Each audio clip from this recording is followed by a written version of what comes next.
What does it feel like to lose everything? Is a absolute shock to your system. I lost it all. You strip all these unnecessary things and you are left with the basics.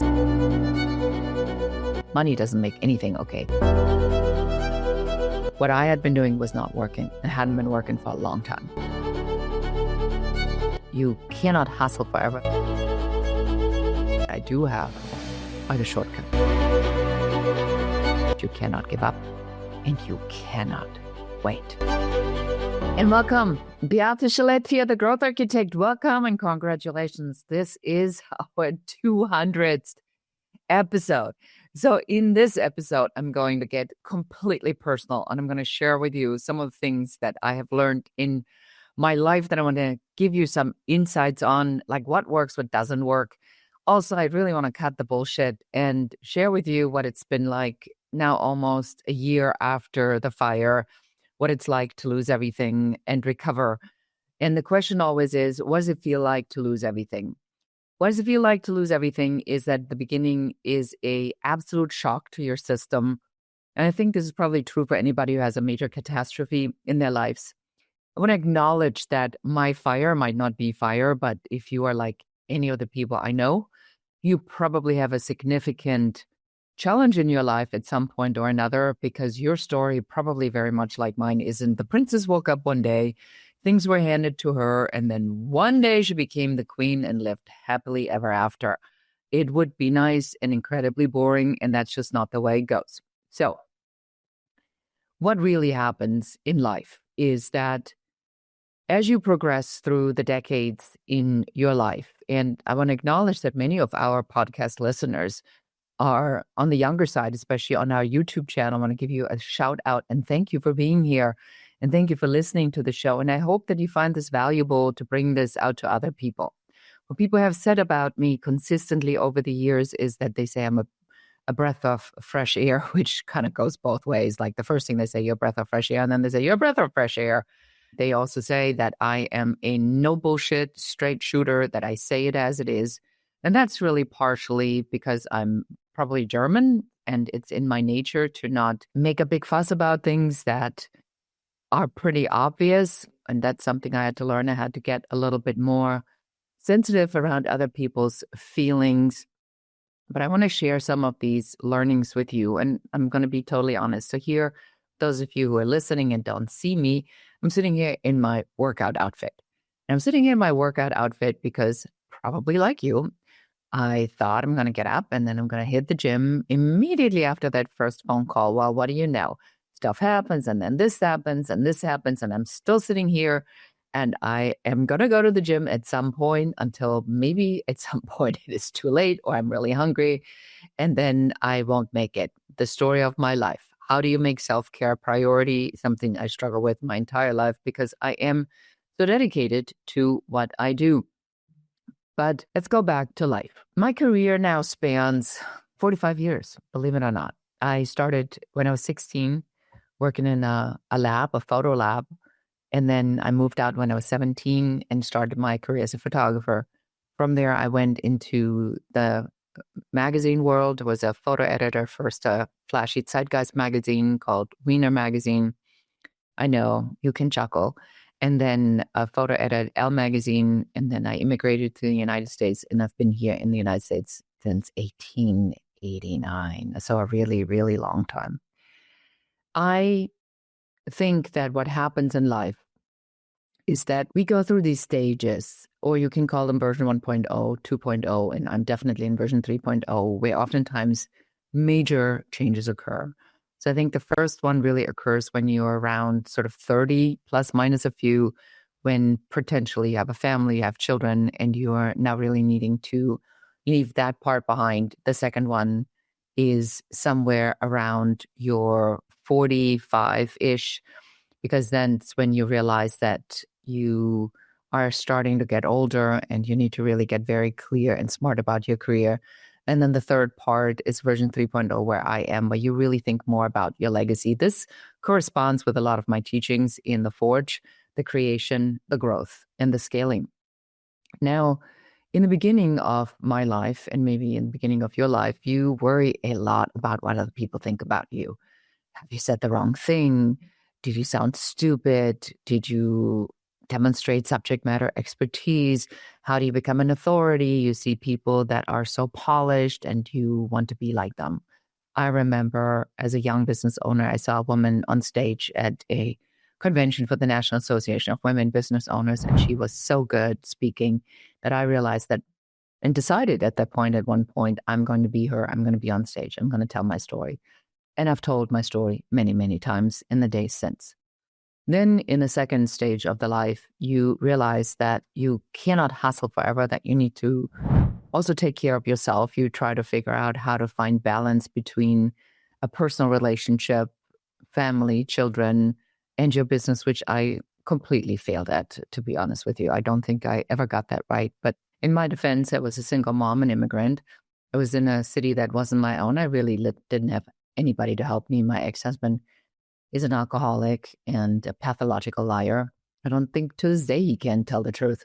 And you get yourself in these situations in life where you make some serious mistakes or you make choices that are going to bite you in the butt later on. And you fight through these, and then you get better with the money. You get better with understanding on how this works. You're not so freaked out. You start caring a little bit less about what other people think, except maybe the drive to this financial goal that's always put in front of us, that somehow we believe that money will make everything okay. Money doesn't make anything okay. Money just makes decisions easier because you don't have to worry about money. It's one less worry, but you still will worry about your children. You still will worry about your health. You still will get in fights with your partner. You still have maybe a problem with your car. That never goes away. It just changes on your ability to address some of these things with money, because then it's not a big issue. If I go to a restaurant, luckily I don't have to look at if I'm going to get the steak or the salmon or the pasta. I can order whatever I want. That's the privilege of having worked as long as I have and gotten here. And you will too when you follow the path, and you follow the path consciously. If that is the path, then you want to go. And then in this third part of your life, you start to see a significant shift where suddenly you recognize that you cannot compete or keep up with the new ideas, that you are at this edge of being obsolete. And now you need to think about on whether you want to allow that, or whether you're going to have to change your positioning and your branding to step into wisdom and more of a legacy thinking and more of an education and sharing, so that you can take more people with you. And that's called mentorship. And that's called education. That's called sharing. And it's called really legacy.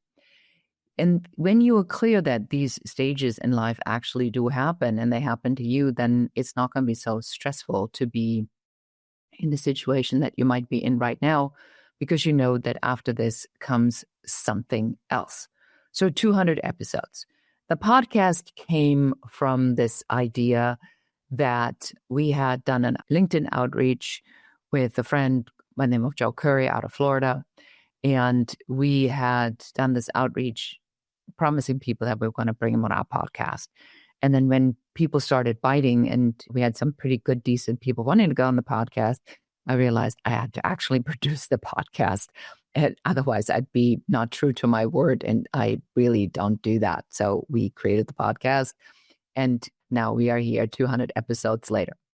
What have I learned? I have learned that podcasting is definitely a long game. I also have learned that you need to give yourself a lot of time to get this podcast thing right.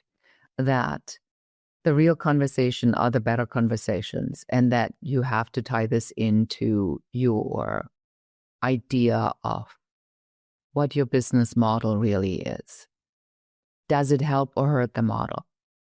I love podcasting because I can pick who I want to talk to. Selfishly, I bring people on the show that bring value, not just to you, but also to myself.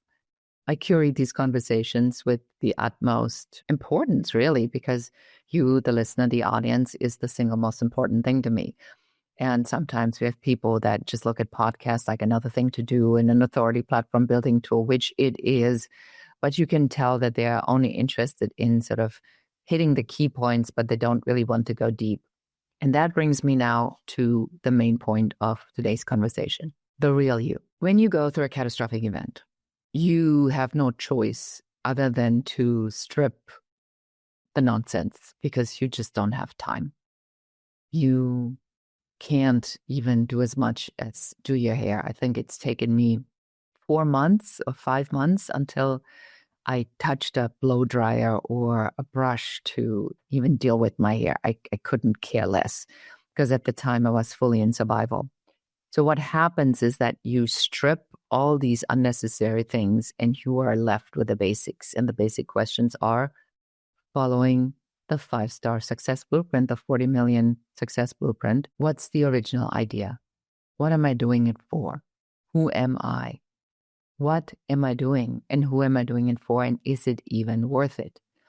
Then you go into these questions of looking into what stays, what goes. And I shared this with you before that the biggest lesson that I have learned, and which I think is a big lesson that many of you are going through, it's not just about giving freely with no expectation of return. This is a time of getting the giving and the receiving, like in an infinity sign, into balance. That this will only work if you don't just give and deplete yourself and then burn out, but that you also are asking for and learning how to receive help. I have never in my life received help. I actually was proud to have done it all by myself. I thought that there's somebody handing out rewards that say things like, she did it all by herself, she figured it all out by herself. But that's not really a leadership attribute, is it? And we've talked about this on the show extensively. What is leadership? Leadership is your ability to lead from the front, not to push people from behind. And it means that you have to have the vision and you need to tell people, come on, follow me. We are kind of going that way. And I want to ask you that question. Your leadership style. Are you ready to lead, or are you just sitting here and pretending to lead because there's nobody to lead because you don't know where you're going and you're just sort of making it through? And that is the number one issue I see with entrepreneurs right now. We are at an inflection point, and this is a serious inflection point. We talk about spirituality a lot. The teachings, the ancient teachings all have had this prophecy that the next wave of spirituality will come from the West. We are the West. The first wave came from the East when all of these philosophies, Buddhism and the teachings of Hinduism and the Jewish teaching, all of this came from a different place. But where are we now? We're seeing that a lot of healers and enlightened people are really stepping up, and that there is an increased a push towards spirituality. And if you don't like spirituality, replace it with purpose, replace it with flow state, replace it with a word that you don't find a lot of friction with. I say the same thing, I believe in God, but some people have a problem with the word God, probably because of what religion tells you it is. Replace it with a word that you can live with, energy, universe, the life force, whatever that might be. That is easier for you to connect to if there is a history of you with it. So as you step into these questions of what's actually happening right now, you see that the divide is so intense between the left and the right. It's like polar opposites. And that is bad and that is good. So there really feels like there is no middle right now. You're either for this and then you're required to be for all of this, or you're for this and then you're required to be for all of that, which of course is utter nonsense. Of course, I can believe in not paying a lot of taxes, and I can believe in healthcare for all. How is that even contradictory? How am I being forced into believing one or the other? So now what I see on my side, and that's why I choose to use phrases around founders of the future for the show, is that I'm recognizing that this is really happening, that people are questioning these belief systems and people are sick and tired of being forced into one belief system, that's somebody's doctrine, when they know better that there are multiple ways to look at something and they might have a cornucopia of opinions that appear to one party or another contradictory. Now, if there's such a high level of polarity, it just means that the law of polarity is in effect. You hear me talk about the law of polarity all the time. The law of polarity, I think, is an incredibly important law because it says what exists on one side must exist on the other. So now if you look at the polarity we're seeing outside, then if you focus on the one side, the other side of this already must exist. So I prefer to focus on the side of the founders of the future, of what's happening, what's already changing, not of the dismantling of a old broken system that really is just shit, if you really want to know. That's never worked for women, it's never worked for minorities, never really worked for anybody. Now it's not working for men, and now it's this big uproar. Oh my gosh, the system's not working. I told you this 40 years ago. I mean, this is how bad it is. These systems were set up on an industrial workforce from the 1950s. We are now, 75 years later, and we're still working the same systems. Of course, as an overhaul with AI, the technology, all of this is now in a massive transition.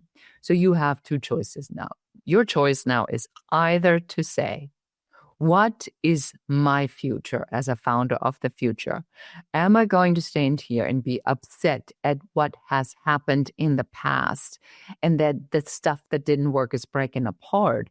Or you have a much more sober approach to it, which I recommend, that is, it's never worked, it's falling apart, it's painful, let it fall apart. And then think about, what are you building? What is your contribution to building this forward? And deliberately find your communities that are aligned with the belief system that you are having. So for some of you, that might mean that you might go to a very volatile and very hateful event. But if you're listening to the show, I think the chances of that are probably relatively limited. But if you are looking at where's my community? Where do I fit in? For me personally, and I'm going to give you these examples so you can follow this and maybe it makes where you are at not so unbearable. The changes are significant, and that is by design of the point that we are at. There's been a mass activation of people that have heard the call, that are realizing that what they have done, they cannot do anymore. But if something needs to change, it means something of a lower nature needs to go and something of a higher nature needs to come in. And what does that mean for you? It means that you have to consciously and deliberately let something go.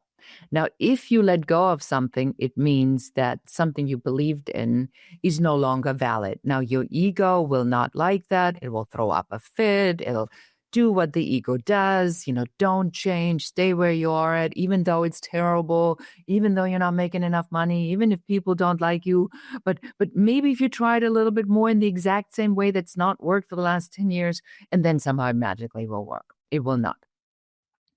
The truth of the matter is, and I promise you I'm going to be really honest on this podcast, what I had been doing was not working. It hadn't been working for a long time. I love the impact that I'm making. I love that what I teach and what I talk about really works. I see it every day. My problem is the sales portion of it, because I'm so busy in this creation and other parts of it. I've not been able to figure out how to bring this message to enough people, even though over the years I have added significant social media following. My message is out there. I think the message is good. It creates results. However, the financial part is not there, and wasn't and hadn't been there. Certainly not to justify keep doing what I'm doing, but I kept doing what I'm doing because I love what I'm doing, and I justified that somehow in my mind until it all burned to the ground. And then I didn't have an office, and I didn't have a podcast studio. And then I had to think about every single thing. What am I keeping? What am I rebuying? Actually, what am I keeping wasn't even the question because I had nothing. I mean, I lost it all. So what am I rebuilding? What am I bringing into this next chapter of my life? And this literally happened 3 months after I turned 60. So talk about a marker in the road. The challenge that I had for many years, probably for the last at least 5-6 years, was that I had felt that I was getting older And I couldn't compete with a lot of your ideas and the way you look at what's coming in the future, because I am not where you are at. What I'm solving is different than what you're solving right now. And that's a hard change to go through and say, am I willing to look at that? And that was really painful.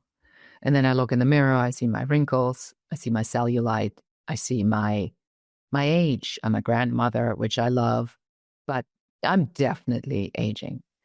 And it wasn't until too long ago where I was a angry feminist, probably cat lady, that stole her fortune from an unsuspecting, nice man that I've totally taken advantage of. Oh, yeah. And here's the other one. And I haven't had sex in like 20 years, right? None of which is true. But that's the perception. And I really struggled with that because I felt it was harsh and judgmental. So I looked at, how do you stay relevant? How do you ever stay relevant? And the key to it is very simple. You have to connect with the next generation and the next generation and the next generation. And that's only possible through mentorship and education. So I cannot pretend that I'm on the same level that all of you are, because that's probably not correct. Because you are at a different stage in your life, and it's neither good nor bad, nor is one up or below the other. And some of you might be significantly better and much more successful in your endeavors than I am at this point in life. But what I do have are the shortcuts.